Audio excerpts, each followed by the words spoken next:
الحمد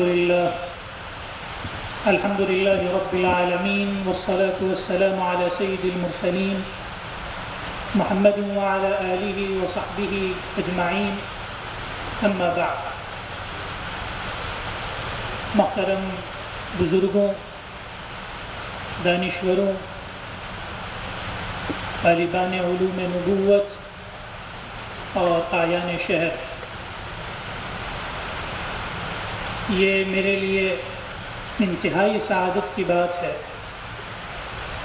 کہ میں اس پرمسرت موقع پر یہاں حاضر ہوا، اور یہ حقیقت ہے کہ میں اس لائق نہیں کہ مشکوٰۃ شریف جو حدیث کی ایک انتہائی اہم کتاب ہے، جو تقریباً بر صغیر کے تمام مدارس میں داخل نصاب ہے، اس کی تکمیل کراؤں، یا اللہ کی آخری کتاب، اللہ کا معجزہ قرآن مجید کی تکمیل کراؤں، یا اس بابت کچھ کہوں. یہ میرا منصب نہیں، لیکن میں مجبور ہوں آپ کے سامنے کوشش کروں گا کہ انتہائی اختصار کے ساتھ چند باتیں عرض کر دوں. کئی مناسبتیں یکجا ہو گئی ہیں. قرآن مجید کی تکمیل کی ایک مناسبت ہے، مشکوٰۃ المصابیح کی تکمیل بھی ایک مناسبت ہے، اور مجھے حکم ہوا ہے کہ زبان و بیان کے حوالے سے بھی دو چار باتیں عرض کر دوں، اور اس کے ساتھ حالات حاضرہ پر بھی دو ایک باتیں کہہ دوں. تو میں کوشش کروں گا کہ نقطہ بنقطہ آپ کے سامنے باتیں آ جائیں. تو سب سے پہلے قرآن مجید کا حق ہے. تو قرآن مجید کے بارے میں تو میں کیا کہوں، یہ اللہ کا آخری کلام ہے، اور اللہ رب العزت نے ہم انسانوں پر بڑا احسان کیا کہ ہماری گندی زبانوں کو اس لائق بنایا کہ ہم اس کلام کو ادا کر سکیں. حقیقت میں انسان اس لائق نہیں کہ وہ اللہ کا کلام کہے یا اپنی زبان سے ادا کرے. یہ محض اللہ کا کرم ہے. قرآن مجید اللہ کی صفت ہے. گویا ہم جب قرآن مجید پڑھتے ہیں، اس کی تلاوت کرتے ہیں، تو اللہ سے ہم کلامی کرتے ہیں، اس کا کلام ہم اپنی زبان سے ادا کرتے ہیں. جس کتاب کے بارے میں اللہ رب العزت نے فرمایا تھا کہ لو انزلنا هذا القرآن على جبل لرأيته خاشعا متصدعا من خشية الله، کہ اگر ہم اس کتاب کو کسی پہاڑ پر اتارتے تو اللہ کی خوف اس کی خشیت سے ریزہ ریزہ ہو جاتا، پھٹ جاتا. لیکن اللہ نے اسی کتاب کے بارے میں فرمایا وَلَقَدْ يَسَّرْنَا الْقُرْآنَ لِلذِّكْرِ فَهَلْ مِن مُدَّكِرٍ، یعنی وہ کتاب ہدایت جو آسمان سے اتاری گئی، اور جس کے بارے میں اللہ نے یہ کہا کہ اگر پہاڑ پر اتاری جاتی تو پہاڑ پاش پاش ہو جاتا، ریزہ ریزہ ہو جاتا، بکھر جاتا. اس کتاب کو اللہ نے ہم جیسوں کے لیے آسان کیا، اور ہم کو اللہ نے اعزاز بخشا، تکریم بخشی. اور قرآن مجید میں اس کا اعلان فرمایا، ارشاد ہوا وَلَقَدْ كَرَّمْنَا بَنِي آدَمَ، کہ ہم نے ابن آدم کو، آدم کے بیٹوں کو اعزاز بخشا، ڈگنیٹی دی. تو حقیقت میں یہ ڈگنیٹی کی معراج ہے، اعزاز کا معراج ہے کہ اللہ رب العزت نے اس کتاب ہدایت کو اتنا آسان بنا دیا کہ ہماری گناہ گار زبانیں، ہم معصیت کاروں کی زبانیں اس کو ادا کر سکیں. اللہ نے قرآن مجید میں دوسری جگہ فرمایا وَلَقَدْ يَسَّرْنَا الْقُرْآنَ لِلذِّكْرِ فَهَلْ مِن مُدَّكِرٍ، ہم نے اس قرآن کو آپ کے لیے آسان کیا. ذکر کے لیے آسان کیا تو کوئی یاد کرنے والا ہے. ذکر کا مفہوم بہت وسیع ہے. ذکر کا مطلب یہ ہے اللہ تعالیٰ نے اس کتاب کے پڑھنے کو بھی آسان بنایا، اس کتاب کی تلاوت کو بھی آسان بنایا، اس کتاب کو یاد کرنا آسان کیا. اللہ رب العزت نے اس کتاب میں غور و تدبر آسان بنایا. اللہ رب العزت نے اس کتاب پر عمل کرنا آسان کر دیا. گویا اللہ تعالیٰ نے ہم کو اس کتاب کی شکل میں ایک نعمت بے بہا عنایت فرمائی، اور پھر اس نعمت کی ضخامت کے باوجود اور اہمیت کے باوجود اللہ تعالیٰ نے وہ نعمت ہمارے دلوں میں اتار دی. حضرت صلی اللہ علیہ وسلم کے توسط سے اتاری. اس کتاب کو اللہ رب العزت والجلال نے سب سے پہلے لوح محفوظ سے آسمان دنیا پر اتارا. پھر آسمان دنیا سے اللہ تعالیٰ نے اس کتاب کو تدریجی طور پر 23 سال کے عرصے میں حضرت صلی اللہ علیہ وسلم کے قلب اطہر پر اتارا. پھر آپ صلی اللہ علیہ وسلم نے اس کتاب کو اپنے صحابہ تک منتقل کیا. اور پھر صحابہ نے اپنے شاگردوں تک منتقل کیا، ان شاگردوں نے اپنے شاگردوں تک منتقل کیا، جن کو ہم تابعین اور تبع تابعین کے نام سے جانتے ہیں، اور یہ کتاب پوری صداقت کے ساتھ، پوری صحت کے ساتھ، پوری آتھینسٹی کے ساتھ ہم تک پہنچ گئی۔ یہ قرآن مجید کا ایک طرف اعجاز بھی ہے کہ اللہ تعالیٰ نے جہاں یہ وعدہ فرمایا کہ اِنَّا نَحْنُ نَزَّلْنَا الذِّكْرَ وَإِنَّا لَهُ لَحَافِظُونَ، کہ ہم اس کتاب کو اتار رہے ہیں اور ہم ہی اس کی حفاظت کرنے والے ہیں، ہم نے خود اس کتاب کو اتارا ہے اور ہماری یہ ذمہ داری ہے ہم اس کتاب کی حفاظت کریں گے۔ اگر ہم دوسری آسمانی کتابوں کا جائزہ لیں جو مختلف ادوار میں اتاری گئیں، مختلف زمانوں میں اتاری گئیں، مختلف انبیاء اور رسولوں پر اتاری گئیں، وہ تمام کتابیں تحریف کا شکار ہو گئیں، ان میں ماڈیفیکیشنز ہوئے۔ آج وہ کتابیں اپنی اصلی صورت میں باقی نہیں ہیں۔ ان کتابوں کے بارے میں حضرت صلی اللہ علیہ وسلم نے یہاں تک فرمایا کہ لا نصدقہ ولا نکذبہ، یعنی جتنی اسرائیلی روایات ہیں، چاہے وہ بائبل میں ہوں چاہے وہ تورات میں ہوں۔ بائبل اور تورات کے حوالے سے ایک بات واضح رہے، بائبل کہتے ہیں پورا جو عیسائیوں کا لٹریچر ہے، اور یہ لٹریچر حقیقت میں حضرت آدم علیہ السلام سے لے کر حضرت عیسیٰ علیہ السلام بلکہ ان کے بعد کی پوری تاریخ پر مشتمل، اس میں احکامات بھی ہیں، اس میں تاریخ بھی ہے، اس میں دیگر چیزیں بھی شامل ہیں، اور یہ کتابیں 40 کتابوں سے زائد ہیں۔ اور دوسری طرف اناجیل ہیں، وہ 4 ہیں جو عیسائیوں کے نزدیک اوتھینٹک مانی جاتی ہیں، لیکن یہ تمام کتابیں تحریف کا شکار ہوئی ہیں۔ یہ تمام کتابیں آج ہمارے سامنے محفوظ نہیں ہیں، اور یہ کتابیں جن انبیاء پر اتاری گئیں، جن رسولوں پر اتاری گئیں، ان رسولوں کی زندگیاں بھی ہمارے سامنے محفوظ نہیں ہیں۔ حضرت عیسیٰ علیہ السلام کی زندگی کا اگر ہم مطالعہ کرنا چاہیں تو اوتھینٹک ریسورسز سے، مصدقہ ذرائع سے ہم حضرت عیسیٰ علیہ السلام کی زندگی کے 3 سال بھی نہیں پڑھ سکتے۔ ہم ناواقف ہیں کہ حضرت عیسیٰ علیہ السلام نے انجیل کو کس طرح برت کر دکھایا، حضرت موسیٰ علیہ السلام نے تورات کو کس طرح برت کر دکھایا، یعنی عملی نمونے ناپید ہیں۔ یہ بھی حضرت صلی اللہ علیہ وسلم کا اعجاز ہے، اور اللہ رب العزت کا کرم ہے کہ اللہ تعالیٰ نے قرآن مجید کا عملی نمونہ حضرت صلی اللہ علیہ وسلم کی شکل میں ہمارے سامنے چھوڑ دیا۔ آپ صلی اللہ علیہ وسلم کی زندگی کو اللہ تعالیٰ نے اس طرح محفوظ کیا، آپ کے شب و روز محفوظ کیے، آپ کا لمحہ لمحہ محفوظ کیا، آپ کی جوانی، آپ کا بچپن، آپ کا بڑھاپا، ہر چیز اللہ رب العزت نے محفوظ فرما دی کہ ہم ایک طرف قرآن مجید پڑھیں اور دوسری طرف حضرت عائشہ کی روایت ہمارے ذہن میں رہے کہ کان خلقہ القرآن، کہ اگر ہم قرآن مجید کو عملی شکل میں، عملی صورت میں دیکھنا چاہتے ہیں، اس کی پریکٹیکل امیج دیکھنا چاہتے ہیں، تو حضرت صلی اللہ علیہ وسلم کی زندگی کا مطالعہ کریں۔ یہ جو کتابیں ہم پڑھتے ہیں یہ حضرت صلی اللہ علیہ وسلم کی زندگی پر مشتمل۔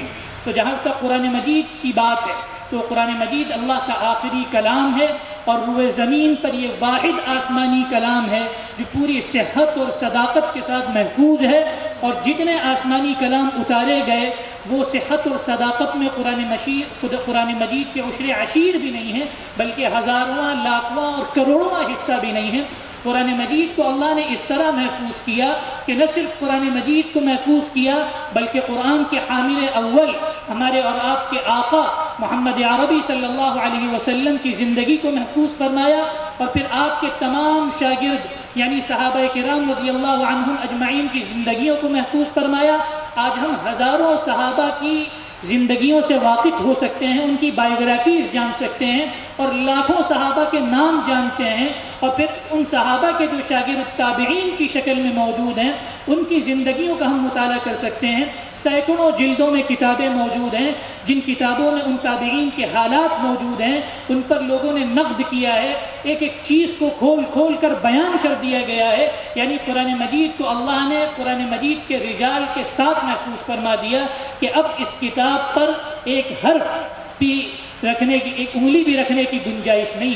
اس کتاب کا ایک نقطہ ادھر سے ادھر نہیں ہو سکتا، اس کا ایک لفظ ادھر سے ادھر نہیں ہو سکتا۔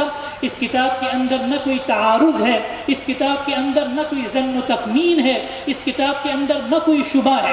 اس کتاب کے بارے میں اللہ نے بہت وضاحت سے سورۃ البقرہ کی ابتدائی آیت میں فرما دیا کہ ذَلِكَ الْكِتَابُ لَا رَيْبَ فِيهِ هُدًى لِّلْمُتَّقِينَ۔ اس کتاب میں شک و شبے کی گنجائش تک نہیں ہے۔ یہ کتاب تمام متقیوں کے لیے سرچشمہ ہدایت ہے، یعنی اس کتاب کے موضوع کو اللہ رب العزت نے ہدایت قرار دیا۔ یعنی اس کتاب میں اللہ تعالیٰ نے مختلف موضوعات کو بیان فرمائے. ایک طرف ہم دیکھتے ہیں کہ اس میں مسائل و احکامات بھی ہیں، دوسری طرف ہم دیکھتے ہیں اس میں بعض سائنسی نکات بھی ہیں، تیسری طرف ہم دیکھتے ہیں اس میں تاریخی حقائق بھی ہیں، اور چوتھی طرف ہم دیکھتے ہیں کہ اس میں پیشن گوئیاں بھی ہیں. ان تمام چیزوں کو اللہ تعالیٰ نے بیان کیا، لیکن حقیقت میں ہدایت کے پیراہے میں بیان کیا. ان تمام چیزوں سے انسان ہدایت حاصل کرے، یہ اصل موضوع ہے اس کتاب کا، ہدی للمتقین. یہ کتاب ہدایت تو سارے انسانوں کے لیے ہے، لیکن اس سے ہدایت وہی لوگ حاصل کرتے ہیں جو اللہ کا پاس و لحاظ رکھتے ہیں، جن کے دل میں اللہ کا یقین ہوتا ہے، اس کا احترام ہوتا ہے، اس سے خوف و خشیت وہ رکھتے ہیں. تو ایک طرف تو قرآن مجید ہے، ہمارے لیے بڑے اعزاز کی بات ہے کہ یہ کتاب ہمارے سینوں میں کچھ نہ کچھ محفوظ ہے، اور ہمارے طلباء نے اس کتاب کو یاد کیا، انہوں نے اپنے سینوں میں اس کتاب کو اتارا. اللہ رب العزت سے دعا ہے کہ یہ کتاب ان کے سینوں میں روز قیامت تک باقی رہے، اور اس کتاب کو پڑھتے پڑھتے وہ روز محشر میں اٹھیں، اور اس کتاب کو پڑھتے پڑھتے وہ جنت کی منازل طے کرتے چلے جائیں. دوسری طرف اللہ رب العزت نے احادیث کو بھی محفوظ فرمایا. میں انتہائی سرسری طور پر احادیث کی کچھ تاریخ آپ کے سامنے عرض کر دوں. ایک طرف قرآن مجید پوری آتھینسٹی کے ساتھ محفوظ ہے، اور دوسری طرف حضرت صلی اللہ علیہ وسلم کی احادیث بھی پوری آتھینسٹی کے ساتھ محفوظ ہیں. یہ کلام متلو ہے، یعنی اس کتاب کی تلاوت ہوتی ہے. یہ کتاب اللہ کی صفت ہے، یہ کتاب اللہ کا براہ راست کلام ہے. اور وہ احادیث کی شکل میں ذخیرہ جو ہمارے سامنے موجود ہے وہ حضرت صلی اللہ علیہ وسلم کا کلام ہے، لیکن وہ بھی اللہ کے معانی ہیں، وہ بھی اللہ کے بیان کردہ احکامات ہیں. حضرت صلی اللہ علیہ وسلم نے خود اپنے بارے میں یہ فرمایا کہ ان ہوا الا وحی یوحا، کہ آپ صلی اللہ علیہ وسلم جو بھی بیان کرتے وہ آپ پر وحی ہوتی تھی. دینی امور میں آپ صلی اللہ علیہ وسلم اپنی طرف سے کوئی بات نہیں کہتے تھے. تو ایک طرف اللہ رب العزت نے قرآن مجید کو محفوظ کیا، اور دوسری طرف اللہ رب العزت نے احادیث کو بھی محفوظ فرمایا. آپ کے اساتذہ نے یہ بات آپ سے بتائی ہوگی کہ جب ابتدائی زمانے میں قرآن مجید نازل ہو رہا تھا تو آپ صلی اللہ علیہ وسلم نے احادیث کی کتابت سے منع فرمایا تھا، اور آپ صلی اللہ علیہ وسلم نے اس لیے منع فرمایا تھا تاکہ قرآن مجید اور احادیث خلط ملط نہ ہو جائیں. لیکن ایک عرصہ گزرتا ہے اور صحابہ کرام رضی اللہ عنہم اجمعین کو قرآن مجید کا ذوق حاصل ہو جاتا ہے، قرآن مجید سے وہ لطف آشنا ہو جاتے ہیں. تو پھر آپ صلی اللہ علیہ وسلم کتابت حدیث کی اجازت دیتے ہیں، اور اس کے بہت سے دلائل بھی موجود ہیں. یہ فتنہ آج پیدا ہوتا ہے کہ حضرت صلی اللہ علیہ وسلم کے دور میں حدیث لکھی نہیں جاتی تھی، بالکل لکھی جاتی تھی، صحیفے موجود ہیں. خود مشکات المصابیح میں آپ نے ایک سند پڑھی ہوگی، حضرت شعیب کی سند عن عمرو عن ابی عن جدی کے نام سے، عن شعیب بن عمرو عن ابی عن جدی. یہ سند حقیقت میں صحیفہ صادقہ کی ہے، اور صحیفہ صادقہ حضرت عبداللہ ابن عمرو ابن العاص کا صحیفہ ہے. ان کے بارے میں آپ کو پتہ ہوگا، آپ کے اساتذہ نے بتایا ہوگا کہ وہ احادیث لکھتے تھے، کم سن تھے، وہ جو حضرت صلی اللہ علیہ وسلم سے سنتے وہ لکھ لیتے تھے. تو بعض قریش کے بڑے حضرات نے ان کو منع کیا کہ آپ صلی اللہ علیہ وسلم کبھی غضب کی حالت میں ہوتے ہیں، غصے کی حالت میں ہوتے ہیں، کبھی خوشی کی حالت میں ہوتے ہیں، ہر چیز لکھا نہ کرو. تو آپ صلی اللہ علیہ وسلم تک یہ بات پہنچی تو آپ صلی اللہ علیہ وسلم نے فرمایا کہ میں جو بھی کہتا ہوں اللہ کی طرف سے کہتا ہوں. تو گویا آپ صلی اللہ علیہ وسلم نے کتابت حدیث کی اجازت دی، اور حضرت عبداللہ نے اس احادیث کو نقل کرنا شروع کیا اور نقل کرنا جاری رکھا، اور پھر ان کا وہ کتابچہ صحیفہ صادقہ کی شکل میں ان کی اولاد تک منتقل ہوا، جو آج مشکات المصابیح کا حصہ ہے. اسی طرح آپ حضرت جابر کا صحیفہ دیکھ لیں، حضرت علی کا صحیفہ دیکھ لیں، متعدد صحائف اس دور میں موجود تھے، احادیث لکھی جاتی تھیں. پھر حضرت صلی اللہ علیہ وسلم جب اس دنیا سے رخصت ہوئے تو لاکھوں کی تعداد میں وہ صحابہ موجود تھے جو احادیث کو نقل کرتے تھے، احادیث کو یاد رکھتے تھے، انہوں نے ان احادیث کو منتقل کیا. تو ایک طرف وربل ٹریڈیشن بھی ہے، یعنی ایک طرف سینہ بسینہ بھی احادیث منتقل ہوتی چلی آئی ہیں، اور دوسری طرف ان احادیث کو کتابت کی شکل میں بھی محفوظ رکھا گیا ہے، قلم بند بھی کیا گیا ہے. تو احادیث ہو یا قرآن مجید، دونوں اللہ رب العزت کے فضل اور احسان سے محفوظ ہیں اور پوری آتھینسٹی کے ساتھ محفوظ ہیں. اگر ہم دیگر مذاہب سے موازنہ کریں، کمپیریزن کریں قرآن مجید کا اور احادیث کا، تو جتنے بھی مذاہب ہیں، میں نام لینا مناسب نہیں سمجھتا، جتنے مذاہب آج تک دنیا میں آئے یا اس وقت موجود ہیں، ان تمام مذاہب کی کوئی چین آف ٹرانسمیشن نہیں ہے، کوئی سلسلہ سند نہیں ہے، ان کے رجال تک محفوظ نہیں ہے. اس بابت اگر آپ کسی سے گفتگو کریں گے تو ایک لمحے میں فلیٹ ہو جائے گا اس کے پاس کوئی جواب بھی نہیں ہوگا، کیونکہ کوئی سلسلہ سند نہ عیسائیت کے پاس ہے، کوئی سلسلہ سند نہ یہودیت کے پاس ہے۔ عیسائیوں کا تو حال یہ ہے کہ ان کی جو پہلی کتاب محفوظ مانی جاتی ہے وہ گریک لینگویج میں ہے، حالانکہ حضرت عیسیٰ علیہ السلام جب دنیا میں تشریف لائے اور جس خطے میں وہ زندگی گزارتے تھے وہاں گریک لینگویج نہیں بولی جاتی تھی، وہاں آرامی زبان اس دور میں بولی جاتی تھی۔ گو کہ یہ بات مصدقہ نہیں ہے کہ بائبل کی یا انجیل کی زبان کیا تھی، لیکن بہرحال وہ گریک نہیں تھی، ان کی پہلی کتاب، پہلا مینواسکرپٹ بھی منتقل شدہ ہے کسی دوسری زبان میں، تو اس کی کیا حقانیت ہو سکتی ہے آپ خود سمجھ سکتے ہیں۔ اسی طرح ہمارے دیش میں جو مذہب ہے اس کو تو محض ایک ایپک کہا جا سکتا ہے، وہ قبل از تاریخ کا مذہب ہے، 5-6 ہزار سال پہلے کا، تو سلسلہ سند کا تو کوئی تصور بھی نہیں ہے۔ تو اسلام کا یہ امتیاز ہے کہ اللہ رب العزت والجلال نے اس کتاب کو قرآن مجید کی شکل میں ہمارے سامنے محفوظ فرمایا، اور ایسی تاریخی صداقت کے ساتھ محفوظ فرمایا کہ کوئی اس پر حرف غلط نہیں اس کے بارے میں کہہ سکتا۔ یعنی جو دشمنان دین ہیں وہ بھی اس بارے میں زبان کو لگام دیتے ہیں، وہ یہ نہیں کہتے کہ تاریخی اعتبار سے قرآن مجید غلط ہے، یعنی اس کا سلسلہ سند غلط ہے، اس کا اعتراف تو دشمن بھی کرتے ہیں اور دوست بھی کرتے ہیں کہ یہ قرآن مجید کا اعجاز ہے، بلکہ یہ ائمہ مسلمین کا اعجاز ہے کہ انہوں نے فن حدیث کی شکل میں اور فن رجال کی شکل میں ایک ایسا فن مرتب کیا جس کی تاریخ میں مثال نہیں ملتی۔ حضرت آدم علیہ السلام سے لے کر آج تک اور آج سے لے کر روز قیامت تک اس کی مثال نہیں ملتی، کسی امت میں نہیں ملتی، کسی کتاب کے حوالے سے ایسی مثال نہیں ملتی۔ تو بہرحال قرآن مجید ہو یا احادیث ہو، تاریخی اعتبار سے اتنے محفوظ ہیں، اتنے اوتھینٹک ہیں کہ دیگر آسمانی مذاہب اور ان کی کتابیں ان کا عشر عشیر بھی نہیں ہے، ان کا ہزارواں، لاکھواں، کروڑواں حصہ بھی نہیں۔ اور دوسری طرف مشکاۃ المصابیح کی آخر کی 3 احادیث یہاں پڑھی گئیں۔ پہلی احادیث اہل الشام کے بارے میں ہے کہ جب اہل الشام کے یعنی شام والوں کے حالات خراب ہوتے ہیں تو پھر تم میں کوئی خیر نہیں بچتا۔ آج شام کے حصے بکھرے کیے جا چکے ہیں۔ ہمیں پتہ ہے کہ شام ایک زمانے میں ایک بڑے خطے پر مشتمل ہوا کرتا تھا، آج وہ متعدد ممالک میں تقسیم ہو چکا ہے۔ ایک زمانے میں وہاں فرنچ کولونائزرز رہے، فرانسیسی استعمار رہا، پھر برطانوی استعمار رہا۔ انہوں نے اس ملک کے حصے بکھرے اس طرح کیے اور اس کی طاقت کو اس طرح توڑا کہ آج تک اپنے پیروں پر اس طرح وہ کھڑا نہیں ہو سکا۔ لیکن اس کے باوجود ہم دیکھتے ہیں کہ وہاں ہر دور میں ایک گروپ برسر پیکار رہا ہے، حق کے لیے وہ کمر بستہ رہا ہے، حق کے لیے مقابلہ آرا رہا ہے۔ اسی لیے ہم دیکھتے ہیں کہ آج بھی فلسطین جو شام ہی کا حصہ ہے، یاد رکھیے کہ ملک لبنان ہو، ملک فلسطین ہو، آج تو ہم شام کو سیریا کی شکل میں ایک چھوٹا سا ملک سمجھتے ہیں، حالانکہ سیریا ایک الگ ملک ہے جو شام ہی کا کسی زمانے میں حصہ تھا، آج بھی وہ شام کا حصہ ہے۔ لیکن لبنان ہو، اردن ہو، فلسطین ہو، سیریا ہو، فلسطین یعنی مقبوضہ فلسطین، یہ تمام ممالک کسی زمانے میں شام کا حصہ ہوا کرتے تھے۔ موجودہ دور میں بھی ہم دیکھتے ہیں کہ شرق اوسط میں خاص طور پر جہاں بھی جنگیں ہوتی ہیں، لڑائیاں ہوتی ہیں، وہ شام کے انہی خطوں میں ہوتی ہیں۔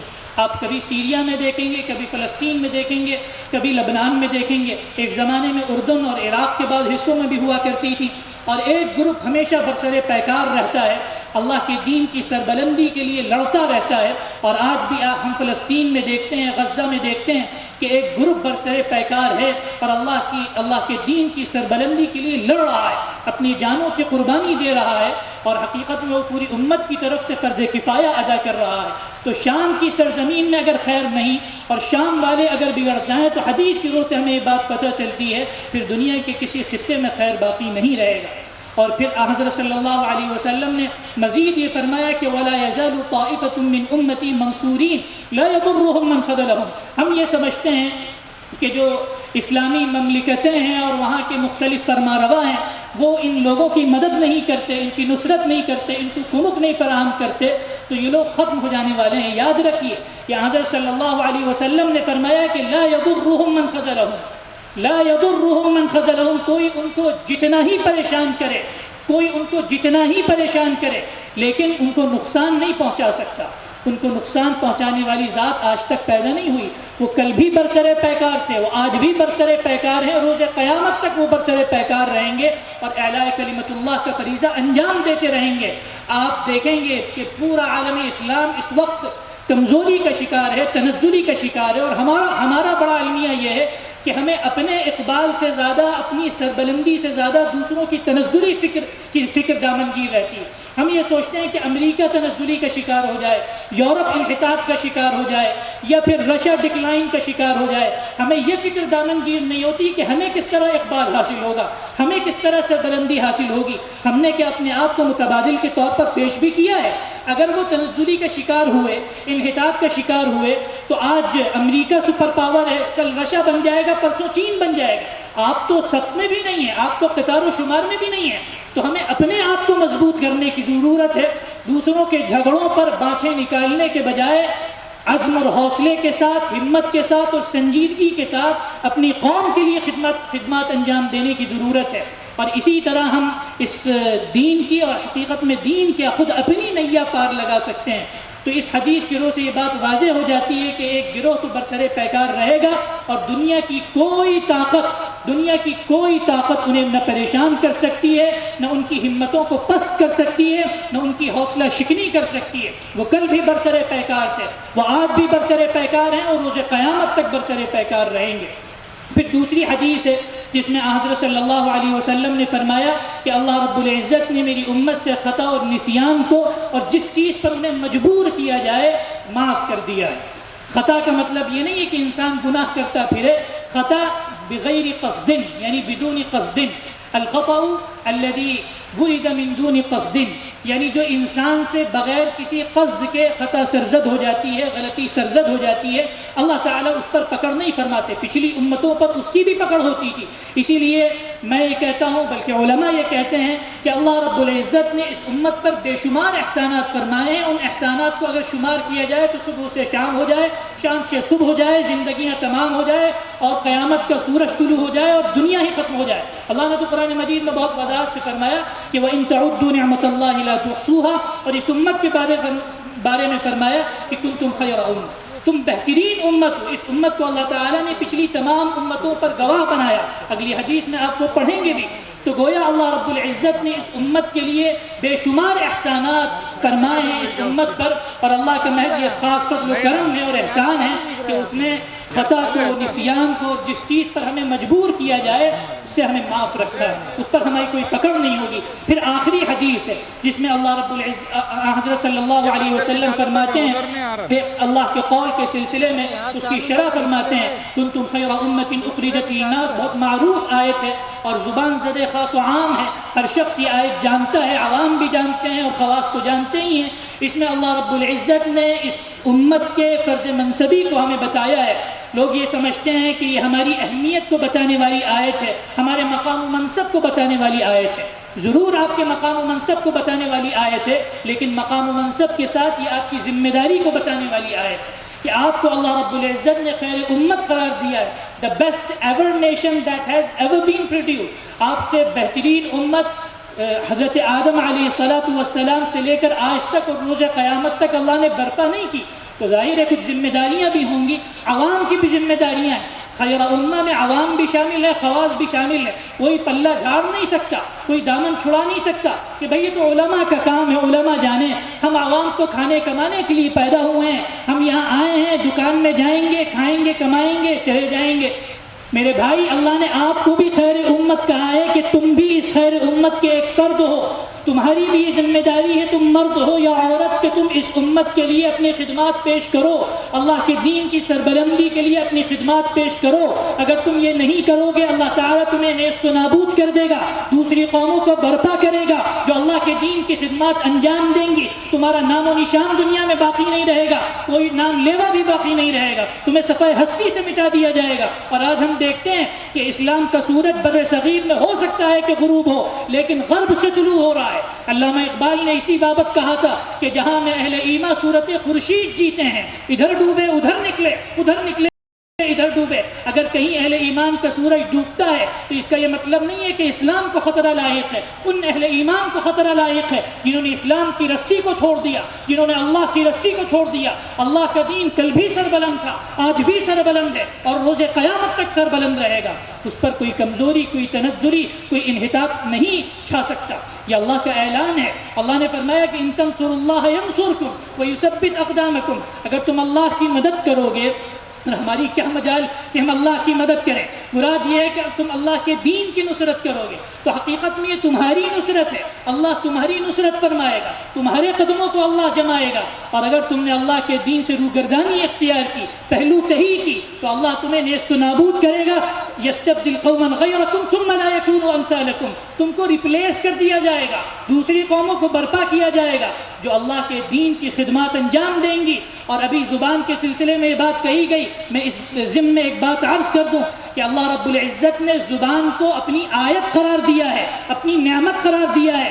یہ وسوسہ ذہنوں سے نکال دے کہ زبان کا کوئی مذہب ہوتا ہے, کوئی ثقافت ہوتی ہے. اگر ہوتا بھی ہے تو ہم زبان کا اسلامائزیشن کر سکتے ہیں. فارسی زبان کے مسلمانوں کی زبان تھی, بعد میں مسلمانوں نے اس زبان کو اڈاپٹ کیا, اور آج اسلامی لٹریچر اگر عربی زبان کے بعد کسی زبان میں سب سے زیادہ ہے تو فارسی زبان ہے. آج آپ دیکھیں انگلش کا بھی اسلامائزیشن ہو رہا ہے, یورپ سے اسلام کا سورج طلوع ہو رہا ہے, وہاں لٹریچر تیار ہو رہا ہے. ابھی آپ نے تمام اسکالرز کی باتیں سنی, یہ سب یورپینز ہیں, اسلام کا پیغام, اس کا پرچم یا وہاں بلند کر رہے ہیں.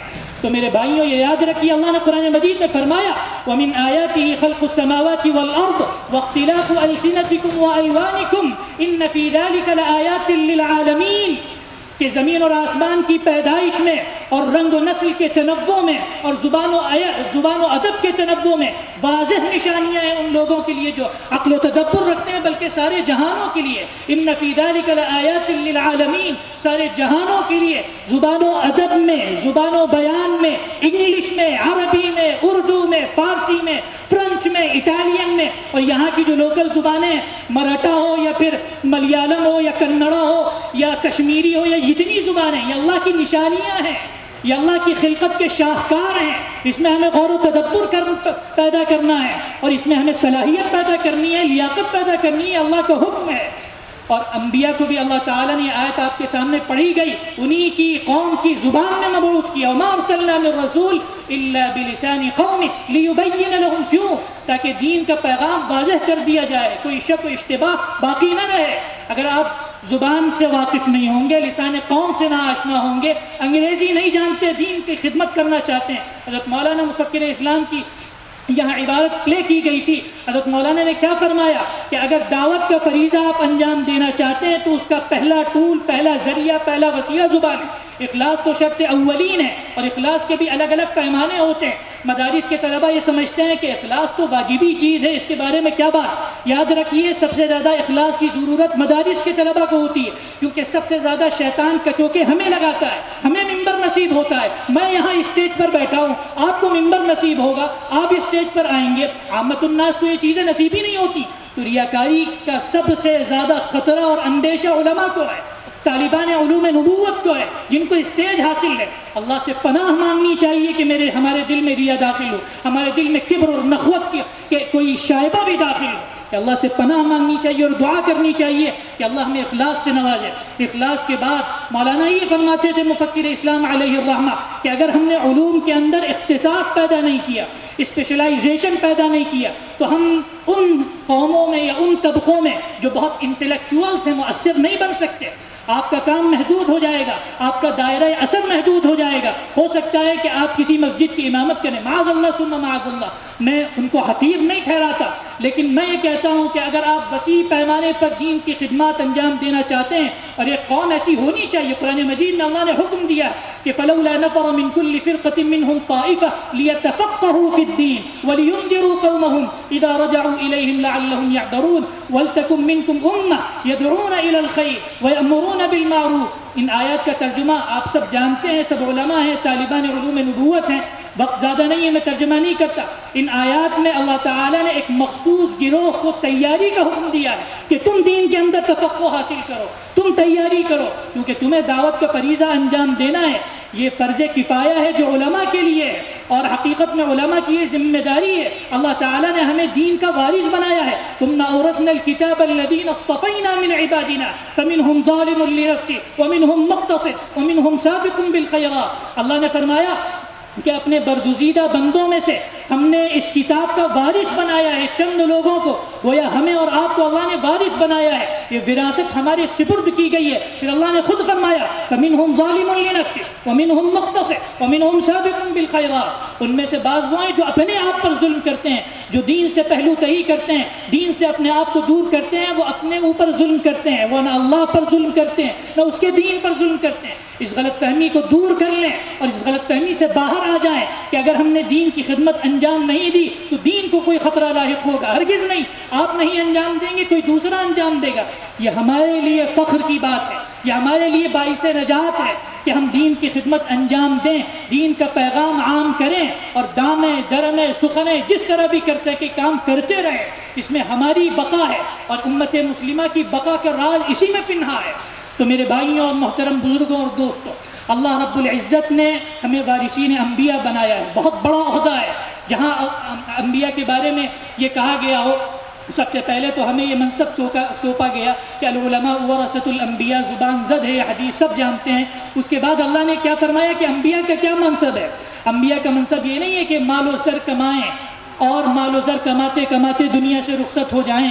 انبیاء کے بارے میں تو اللہ نے فرمایا کہ انما ورثوا العلم لم يورثوا دینارا ولا درہما، انما ورثوا العلم، کہ وہ درہم و دینار کا وارث نہیں بناتے اپنی قوم کو بلکہ علم کا وارث بناتے ہیں۔ ہم یہ کہتے ہیں کہ وسائل اختیار کرنے تو بہت ضروری ہیں، پیسے کمانے تو بہت ضروری ہیں، حلال تجارت بھی تو ثواب کا کام ہے، ضرور ثواب کا کام ہے۔ ارے بھائی ثواب کا کام تو یہ سب کے لیے اور یہ سب پر فرض ہے، اس میں علماء کو کون سی خاصیت حاصل ہو رہی ہے؟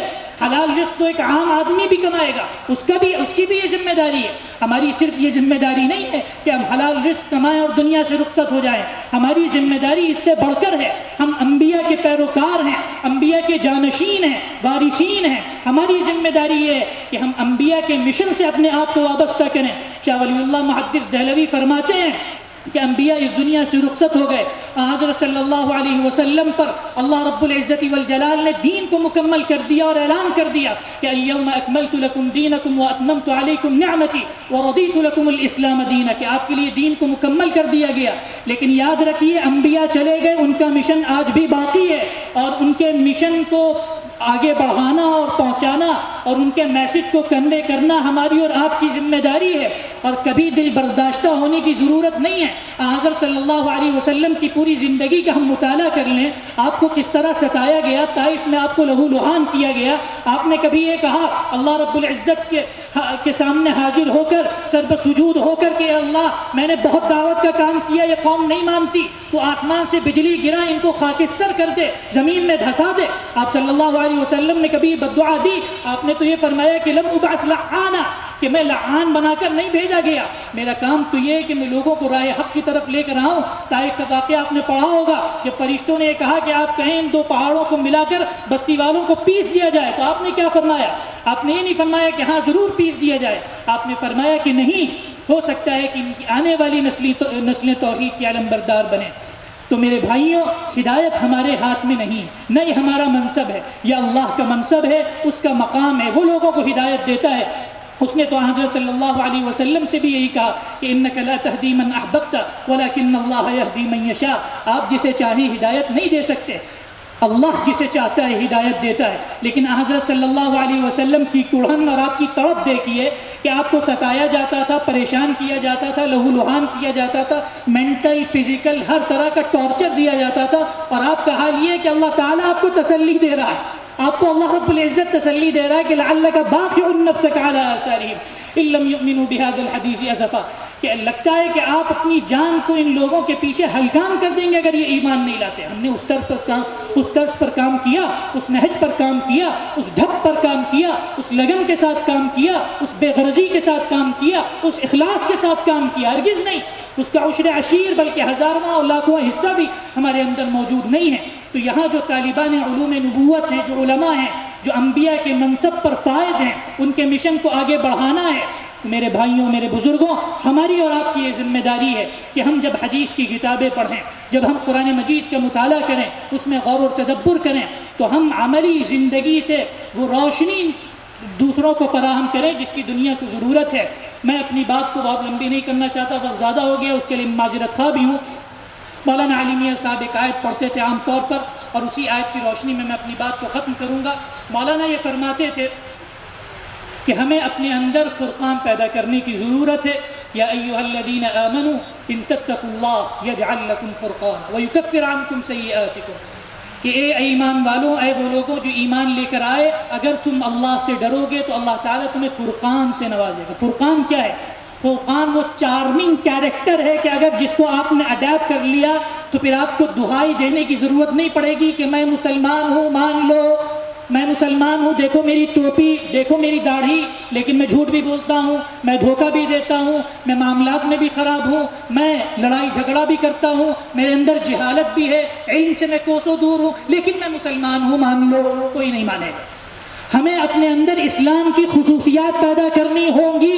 اگر ہم ان خصوصیات کو پیدا کر لیں گے تو پھر ڈھول بجانے کی ضرورت نہیں پڑے گی کہ میں مسلمان ہوں، دنیا خود تسلیم کرے گی کہ یہ مسلمان ہے، کیونکہ یہ جھوٹ نہیں بولتا، یہ دھوکہ نہیں دیتا، یہ معاملات میں بہت اچھا ہے، یہ نمازیں نہیں چھوڑتا، یہ لوگوں پر غلط نگاہیں نہیں ڈالتا، اور یہ لڑائی جھگڑا نہیں کرتا، یہ علم حاصل کرتا ہے اور علم کے لیے تگ و دو کرتا ہے، یہ زندگیوں کو کھپاتا ہے۔ تو میرے بھائیوں، یہ صفات پیدا کرنے کی ضرورت ہے۔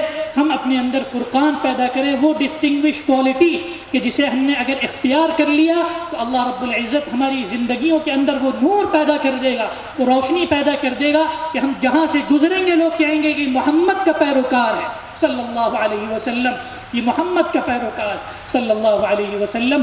میں آپ سے یہ امید کرتا ہوں کہ یہاں جو باتیں محترم مہمانوں نے کہیں، مجھ سے پہلے بھی بہت اہم باتیں آپ کے سامنے رکھی گئیں، زبان و بیان کے حوالے سے رکھی گئیں، اور اخلاص کے اختصاص کے حوالے سے رکھی گئیں، قرآن مجید اور حدیث کے حوالے سے رکھی گئیں، اور بہت اہم مہمان بھی یہاں موجود ہیں۔ ان کی موجودگی میں میں نے اس جسارت کی، یہ جرأت کی کہ آپ کے سامنے کچھ عرض کیا، لیکن میں آپ سے یہ امید کرتا ہوں کہ اپنی زندگی کے اندر مقصدیت پیدا کریے، بے مقصد زندگی نہ گزاریے۔ مولانا رابع صاحب عام طور پر یہ فرماتے تھے، مولانا علی میاں صاحب یہ فرماتے تھے، مدرسے کے طلباء سے تقریباً ہر سال یہ کہتے تھے کہ جو بھی طالب علم بے مقصد یہاں بیٹھا ہے، جس کو ان کے والدین نے بھیج دیا ہے اور مارے باندھے وہ یہاں بیٹھا ہوا ہے، میں اس سے یہ کہتا ہوں کہ اٹھو اور چلے جاؤ، اسکول میں تعلیم حاصل کرو، کالج میں تعلیم حاصل کرو، یونیورسٹی میں تعلیم حاصل کرو، اور وہاں حلال رزق کے مواقع بھی ہیں، اپنے دین اور ایمان کو محفوظ رکھو، اور گاہے بگاہے دعوت کا کام بھی کرو اور حلال رزق کماؤ۔ مدرسے کے طلباء کا مقام و منصب اس سے بہت بلند۔ مدرسے کے طلباء کا منصب یہ ہے کہ زندگی کا ایک ایک لمحہ اللہ کے دین کی دعوت میں صرف ہو، ایک ایک لمحہ صبح و شام اور شب و روز ہمارا اٹھنا بیٹھنا کھانا پینا ہر چیز اللہ کے دین کی خدمت کے لیے وقف ہو جائے۔ ہم اپنی زندگیوں کو وقف کر دیں۔ آزمائشیں آتی ہیں تو آتی رہیں، انبیاء پر آزمائشیں آئیں، صحابہ کرام پر آزمائشیں آئیں، اصحاب صفہ کے آپ نے حالات پڑھیں، اصحاب صفہ پر کیسی کیسی آزمائشیں آئیں۔ میں کس زبان سے بات کروں، میں خود اسی کا شکار ہوں، لیکن ان آزمائشوں سے کبھی دل نہیں ہارنا ہے، دل برداشتہ نہیں ہونا ہے، بلکہ زمانے کے جو چیلنجز ہیں ان کے مقابلے کے لیے اپنے آپ کو تیار کرنا ہے۔ یہ جو مادیت کی تیز و تند ہوا ہے جس نے ایک امت کو اپنی لپیٹ میں لے لیا ہے، مدرسے والوں کو بھی اپنی لپیٹ میں لے لیا ہے، اگر ہم اس کے مقابلے کے لیے کھڑے ہو گئے تو یاد رکھیے یہ ہوا حقیقت میں ہم اس کے سامنے سد سکندری بن سکتے ہیں، اور اگر ہم سد سکندری نہیں بنے تو ہم تنکوں کی طرح اس ہوا میں بہہ کر اڑ جائیں گے، ہمارا نام لینے والا کوئی دنیا میں موجود نہیں ہوگا۔ تو ہم اولو العزمان دانش مند بنے۔ اولو العزمان دانش مند جب کرنے پہ آتے ہیں سمندر پاٹتے ہیں، کوہ سے دریا بہاتے ہیں۔ تو میرے بھائیوں، محترم بزرگوں، اپنی زندگیوں کے اندر مقصد پیدا کریں اور اسپیشلائزیشن پیدا کریں۔ آپ کو کس میدان میں خدمت انجام دینی یہ ضرور یاد رکھیں، طے کریں کہ آپ کو اس میدان میں خدمت انجام دینی ہے، اور اس کے لیے جتنے وسائل درکار ہیں آپ کو وہ وسائل اختیار کرنے ہیں انشاءاللہ، اور دین کی خدمت کے لیے زندگی کے ایک ایک لمحے کو وقف کر دینا ہے۔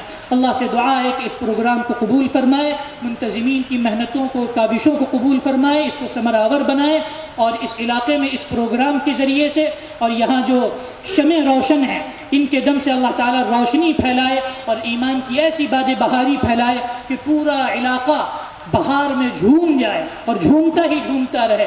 میں انہی باتوں پر اپنی بات کو ختم کرتا ہوں۔ وآخر دعوانا ان الحمد للہ رب العالمین۔